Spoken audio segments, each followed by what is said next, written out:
Sometime between the 12th and 13th centuries, when Europe still measured the world through inherited Roman frames and theological horizons, the Mississippi Basin did not appear on every map as a blank.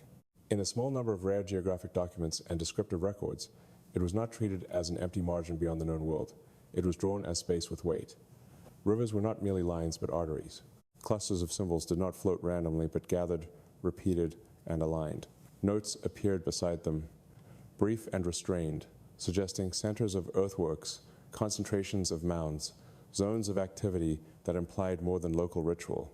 In some instances, the language used did not describe scattered habitations at all.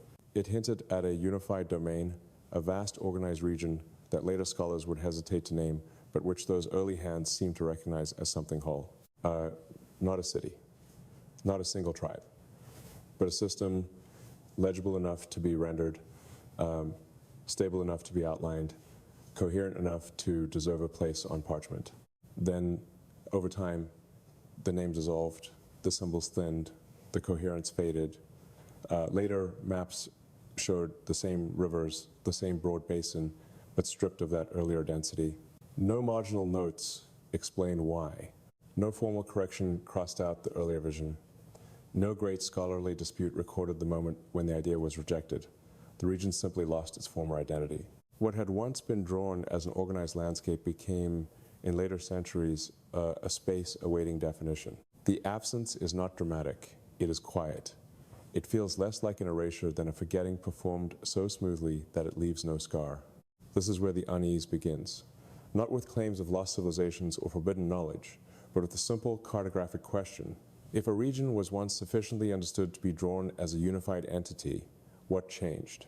What made that same region, later on, no longer suitable for such representation? Maps do not speculate casually. In the medieval world, to draw was to assert. Ink was authority. A line implied belief. If the Mississippi Basin appeared once as something structured, then the disappearance of that structure from subsequent maps demands explanation, even if none was ever written down. The tension does not lie in proving whether such an empire existed in the modern sense. It lies in understanding why the certainty that allowed it to be drawn did not persist. Knowledge does not always vanish because it is disproven. Sometimes it vanishes because it no longer fits the story that later generations need to tell. The question, then, is not who invented the idea of a Great Mound Empire, but who saw enough coherence to believe such an idea deserved to be placed on the world. And why, after that moment of recognition, the world learned to look away. Modern historical expectation approaches the Mississippi Basin with a settled frame.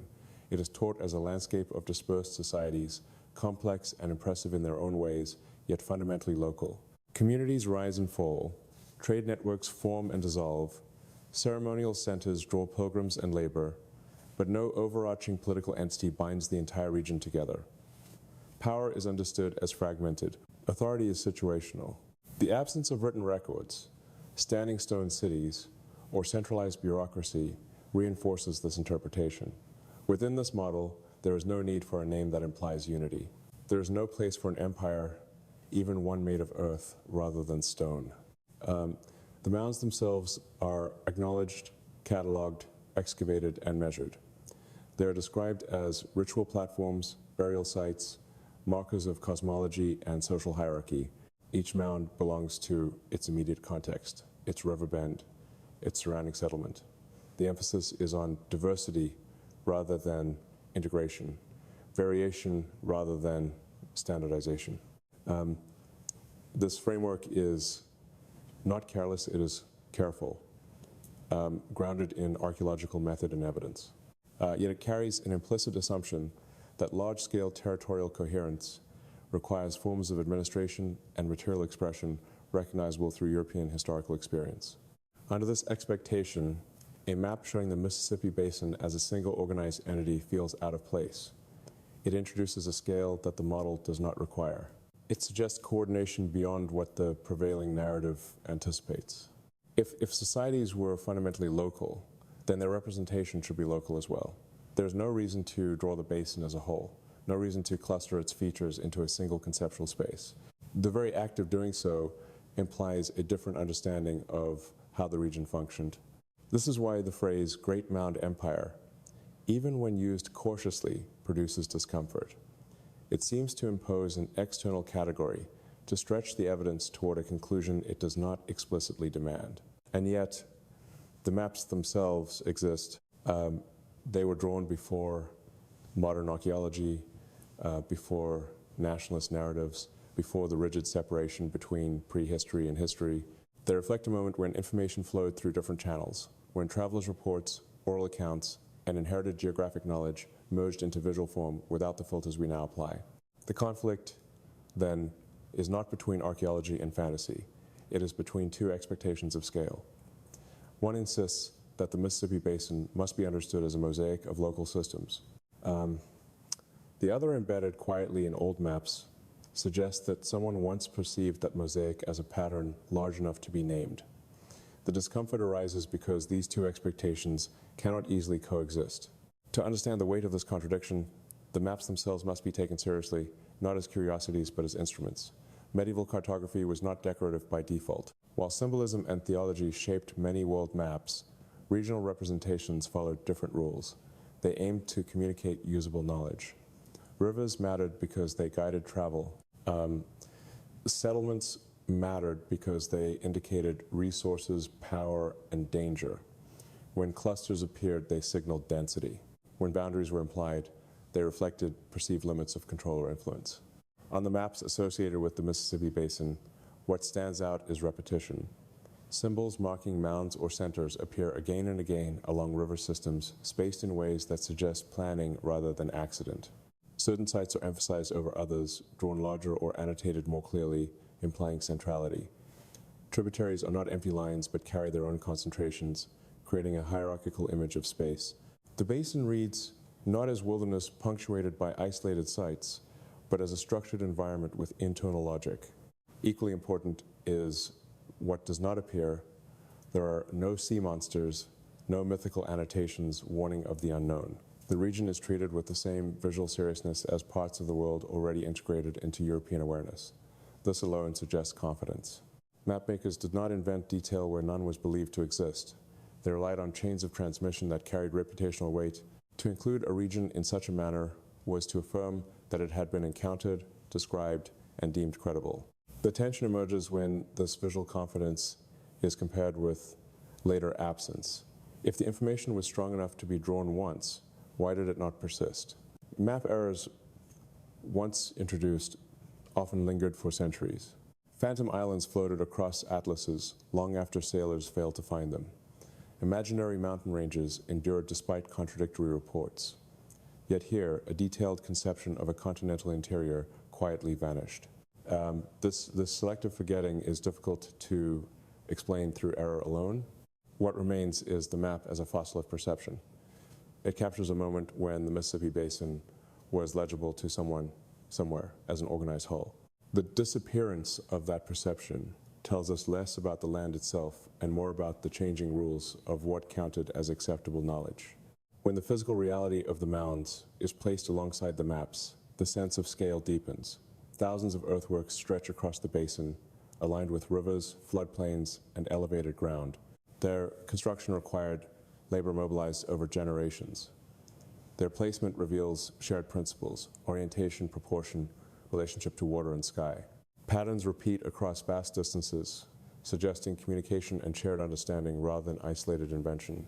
This does not mean uniformity. Local variation is everywhere. But variation does not negate structure. A language spoken across a continent changes from region to region, yet remains one language because its underlying grammar holds. The mound network appears to operate in a similar way. Shared architectural logic, adapted to local conditions, produces a landscape that is coherent without being centralized in a modern bureaucratic sense. To build such a network requires more than belief. It requires coordination. Calendars must align. Knowledge must travel. Authority must extend beyond a single village. Whether or not this system deserves the word empire is less important than the fact that it exceeds purely local explanation. The scale alone challenges the expectation that these societies functioned without broader territorial awareness. This is where the maps and the earthworks converge. One shows the pattern in ink, the other reveals it in soil. Together, they suggest that the Mississippi Basin was once understood by its inhabitants and by distant observers as a connected space. The later fragmentation of that understanding does not erase the pattern. It only alters how it is read. The unease, finally, does not come from imagining something lost, but from recognizing something misnamed. Perhaps the Great Mound Empire was never an empire in the way later historians would define one. Perhaps it was something else entirely, a form of organization that does not fit neatly into inherited categories. What matters is that it was once visible enough to be drawn, and that its disappearance from maps reflects not the collapse of a system, but the collapse of a vocabulary capable of describing it. And so the Mississippi Basin remains vast and unchanged, its rivers still flowing through the same corridors, its mounds still rising quietly from the earth. The land has not altered its testimony. Only the stories told about it have narrowed. Somewhere between those early maps and modern textbooks, a way of seeing was set aside, not because it was proven wrong, but because it no longer fit the frame through which history chose to look. When attention shifts from individual mounds to the system that made them possible, the problem ceases to be archaeological and becomes organizational. A single large mound is already an extraordinary undertaking. It requires the coordinated labor of hundreds, sometimes thousands of people, sustained over long periods of time. Earth must be quarried, transported, shaped, compacted, and maintained. The work cannot be random. It must follow sequence, rhythm, and shared expectation. Multiply that effort across hundreds of major sites and thousands of smaller ones, spread over an area measured not in miles, but in river systems, and the scale of coordination becomes impossible to ignore. This is where the absence of a formal name becomes misleading. Organization does not require a title. Calendars can exist without writing. Logistics can function without coins. Authority can be exercised without crowns. The mound network implies schedules that synchronize labor with seasons, flood cycles, and ceremonial time. It implies routes of communication along rivers that carry not only goods, but instructions, standards, and ideas. It implies surplus production sufficient to free large segments of the population from subsistence work long enough to build structures that produce no immediate material return. Such a system leaves traces even when its language does not survive. Uniformity of orientation suggests shared cosmology. Repeated proportions suggest standardized planning. Hierarchies of mound size and placement suggest rank centers, nodes that mattered more than others. None of this requires a state in the European sense, but it does require something more than loose affiliation. It requires continuity, memory, and enforcement of norms across generations. The difficulty arises because modern categories struggle to name this kind of structure. If it is not a state, not an empire, not a city network in the classical sense, then what is it? Too often, the lack of a familiar label is treated as evidence of absence, yet the physical record argues the opposite. Structure is present whether or not the vocabulary to describe it survives. The question is not whether such a system existed, but whether history is willing to acknowledge forms of organization that do not mirror its preferred models. The hesitation to use the word empire reveals more about modern assumptions than about the past itself. Empire, in its conventional definition, carries a heavy package: written administration, standing armies, taxation, monumental stone architecture, and explicit territorial conquest. When these markers are absent or expressed differently, the label is withheld. This caution is understandable, but it has consequences. It quietly narrows the range of structures history is prepared to recognize. The societies of the Mississippi Basin did not leave behind archives of decrees or carved lists of rulers. Their power was expressed through earth rather than stone, through alignment rather than inscription. To apply the word empire to them feels, to many scholars, like an overreach, an imposition of old world concepts onto new world realities. Yet avoiding the word entirely can also function as a denial of scale. It allows vast systems to be reduced to collections of local phenomena, stripped of their regional coherence. What is often missed is that organization does not need to resemble Rome to be real. Authority can be ritualized rather than militarized. Control can be exercised through belief and obligation rather than force. Networks can stabilize without formal borders. By rejecting the term empire, historians may believe they are being precise, but they may also be discarding a recognition that earlier map makers seemed comfortable making, that the Mississippi Basin once functioned as something more than a scatter of unrelated communities. The danger of the word, then, lies not in its inaccuracy, but in its power to disrupt narrative comfort. To accept that a large organized system existed where history prefers decentralization is to complicate the story of human development. It suggests that complexity can arise along different paths, and that some of those paths do not leave behind the kinds of evidence later civilizations expect to find. What makes the disappearance of the Great Mound conception so striking is not that it was rejected, but that it was never argued against. In later maps, particularly from the 14th and 15th centuries onward, the Mississippi Basin remains present but emptied of its earlier coherence. Rivers are still drawn, coastlines remain, but the dense internal structure is gone. The region becomes a backdrop rather than a system. There is no record of a council deciding that earlier depictions were wrong, no marginal notes explaining a correction, no surviving treatise denouncing the idea of a unified mound region as fantasy. The knowledge does not appear to have been disproven. It simply ceased to circulate. This kind of disappearance is subtle but powerful. It suggests a break in transmission rather than a failure of observation. Knowledge can vanish not because it is false, but because the institutions that carry it collapse or change priorities. As European mapmaking became increasingly tied to navigation, commerce, and colonial ambition, interior landscapes without immediate strategic value lost attention. Coastal accuracy mattered. Trade routes mattered. Inland systems that did not fit emerging frameworks of sovereignty and exploitation faded into irrelevance. The fading of the Great Mound Empire from maps reflects this shift.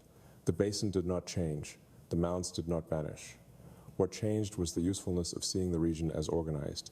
Once that perception no longer served the dominant purposes of mapping, it quietly slipped out of view. This quiet disappearance becomes more puzzling when compared to how other uncertain or poorly understood empires were treated. Across Asia and Africa, European maps continued to depict vast entities based on limited or secondhand information. Kingdoms were outlined with confidence long before their internal structures were understood. Names persisted despite ambiguity. Errors were tolerated, even cherished, as long as they fit an expected global order. The Mississippi Basin was treated differently.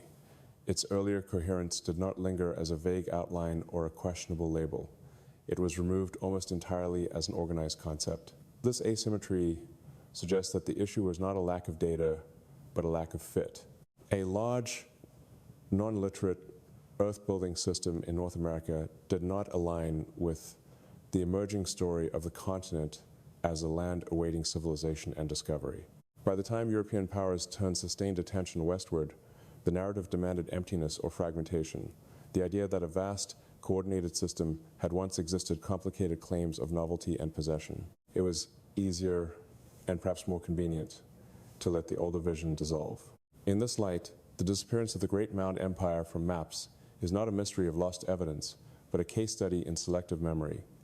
What remained visible were the things that reinforced the story being told. What faded were the things that did not. The land kept its mounds, the rivers kept their courses. Only the recognition of the system they once formed was allowed to slip away, leaving behind a silence that still shapes how the Mississippi Basin is understood today. The difficulty with the Great Mound Empire was never a lack of earth, labor, or evidence. The difficulty was narrative. North American history, as it would later be organized and taught, required a clean beginning. It needed a moment of arrival, a threshold between before and after, a clear line separating prehistory from history into that structure. The Mississippi Basin, as a vast organized system, did not fit. It complicated the opening scene. It introduced depth where simplicity was required. The dominant story demanded that the land before colonization be framed as open, fragmented, waiting. Complexity was allowed only after contact, after writing, after European institutions arrived to give shape and record to what it supposedly lacked both. Within that framework, the mound network became an inconvenience. If it were acknowledged as a coherent system, then the beginning of North American history would have to move backward in time, away from ships and treaties, toward river valleys already mapped by ritual, labor, and long memory.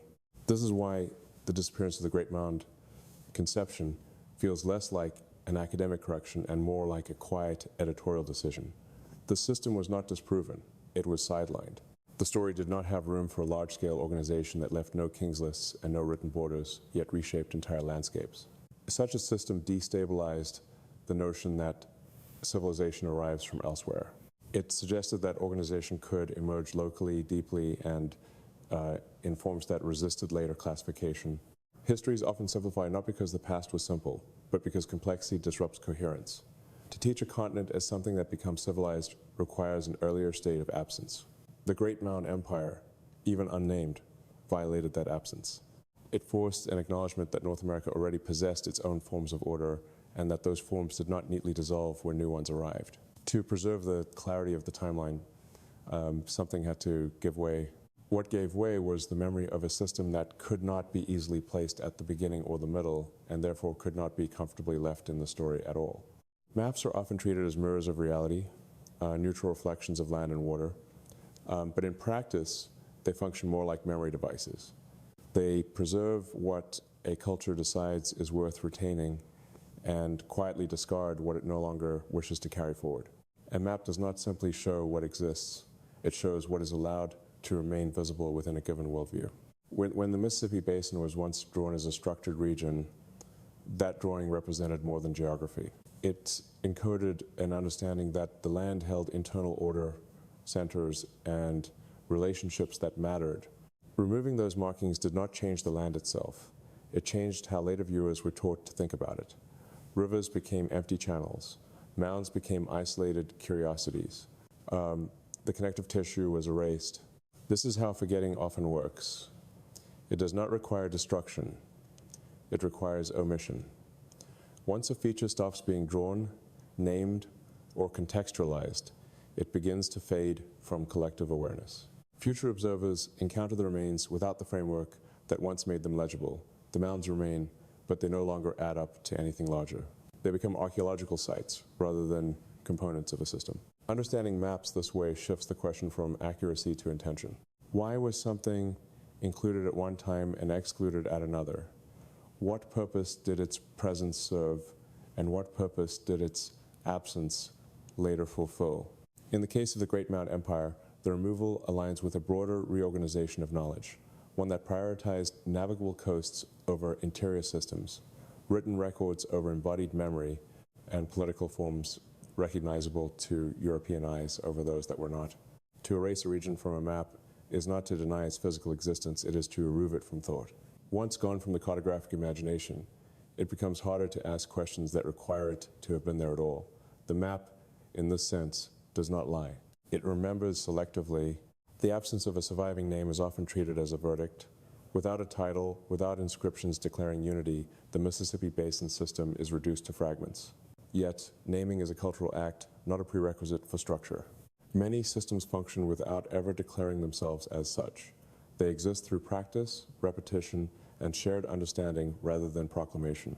The Great Mound Network does not require the word empire to have been real. It does not even require a single political identity. What it requires is recognition that scale, coordination, and continuity existed across vast distances and long spans of time. The difficulty lies in how to speak about such a system when the available vocabulary is inadequate. If it is not a state, not a tribe, not an empire in the classical sense, then what is it? This is where historical language reaches its limits. Categories built to describe one part of the world struggle to accommodate another. Rather than expanding the vocabulary, history often narrows the phenomenon. The system becomes a collection of sites. The network becomes coincidence. The organization dissolves into ritual. What cannot be named is quietly minimized. Yet the physical evidence resists this minimization. Earth moved by the millions of cubic meters does not assemble itself. Alignments that repeat across regions do not emerge by chance. Calendars implicit in construction schedules do not sustain themselves without shared frameworks of time and obligation. Something coordinated these efforts.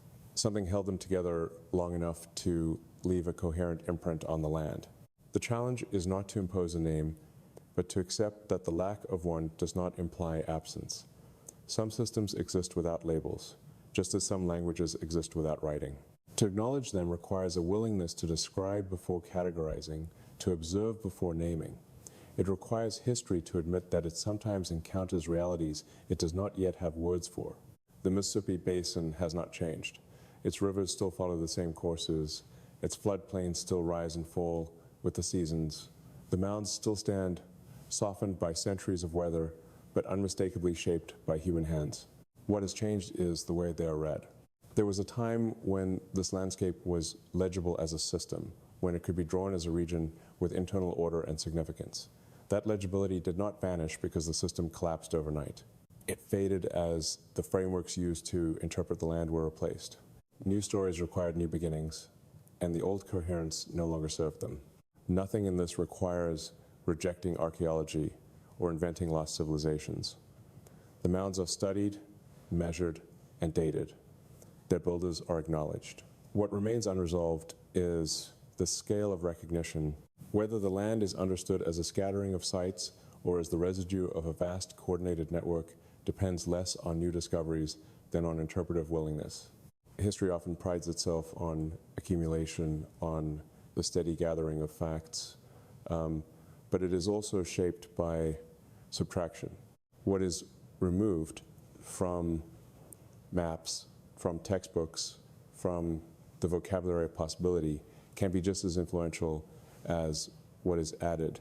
The Great Mound Empire, whether or not it is ever called that again, stands as a reminder of this process. Some civilizations disappear because they fall. Others disappear because history no longer knows how to name what it once clearly saw.